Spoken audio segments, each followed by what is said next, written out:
The air was electric, thick with anticipation, as two icons stepped into the makeshift ring, their reputations preceding them like a shadow. Jean-Claude Van Damme, the muscles from Brussels, exuded a quiet intensity, his gaze sharp as a blade. Across from him stood Uma Thurman, the bride, known for her unparalleled poise and lethal grace. This was not just a battle of fists and feet, it was a clash of legacies, a duel between raw power and elegant precision.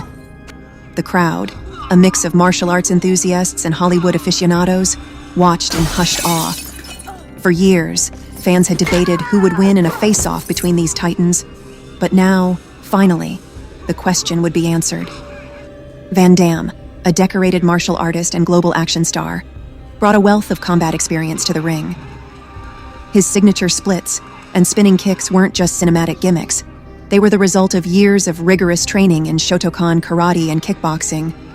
His strength lay in his explosive power and agility. Few could match his ability to execute high-flying moves with both speed and precision. However, his reliance on big, flashy techniques could leave him vulnerable to opponents who fought with strategy and adaptability. Thurman, on the other hand, was no stranger to the martial arts world, thanks to her rigorous training for Quentin Tarantino's Kill Bill films. She embodied the art of precision and timing, her moves deliberate and calculated. Thurman's strength was her adaptability. She could anticipate and counter an opponent's attacks with surgical precision.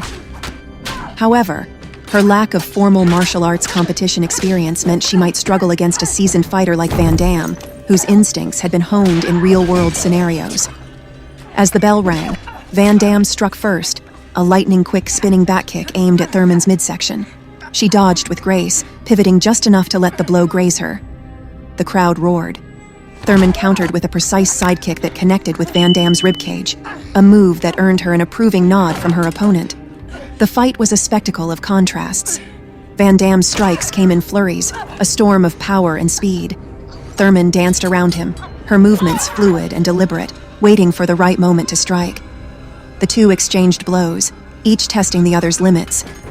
In the second round, Thurman seemed to find her rhythm, landing a series of strikes that momentarily put Van Damme on the defensive. Her strategy was clear: wear him down with precision and exploit his reliance on high-energy moves. But Van Damme, ever the showman, responded with a jaw-dropping, spinning heel kick that narrowly missed Thurman's head. The final round was where the tide turned. Van Damme, having gauged Thurman's style, shifted tactics. He began to cut off her movement, forcing her into tighter spaces where his power could dominate. Thurman attempted to counter with her trademark agility, but a perfectly timed leg sweep from Van Damme sent her to the mat. Van Damme capitalized on the moment, launching into a series of controlled strikes that left no room for Thurman to recover. The referee stepped in, signaling the end of the match. Van Damme's victory came down to experience and adaptability. While Thurman's precision and grace were formidable, she couldn't match the raw power and versatility of a lifelong martial artist.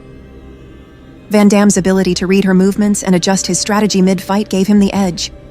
His years of competition and training under pressure had honed his instincts to a razor's edge, and in the end, it was too much for Thurman to overcome. As the crowd erupted in applause, Van Damme extended a hand to Thurman, a gesture of mutual respect. Both had proven their mettle, but the night belonged to the muscles from Brussels. It wasn't just a fight, it was a masterclass in the art of combat, a reminder of why these two legends are revered in their own right. Combat